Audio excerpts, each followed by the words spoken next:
একদিন সুলাইমান আলাইহিস সালাম জঙ্গল দিয়ে যাওয়ার সময় একটি পেঁচা তাকে সালাম দিল।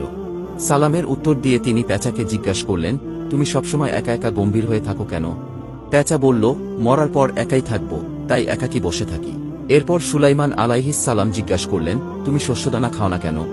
সে উত্তর দিল, কারণ এর জন্যই আদম আলাইহিস সালামকে জান্নাত থেকে বের করে দেওয়া হয়েছিল।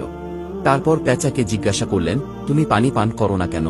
পেঁচা উত্তরে বলল, নূহ আলাইহিস সালামের কওমকে পানিতে ডুবিয়ে মারা হয়েছিল, এজন্য আমি পানি পান করি না। সুলাইমান আলাইহিস সালাম এরপর জিজ্ঞাসা করলেন, তুমি লোকালয়ে না থেকে কেন ঝোপঝাড়ে থাকো? পেঁচা বলল, এখান থেকে আমি বলতে থাকি কোথায় তারা যারা একদিন এখানে ছিল। তারপর পেঁচাকে জিজ্ঞাসা করলেন, তুমি দিনে বের না হয়ে রাতে বের হও কেন?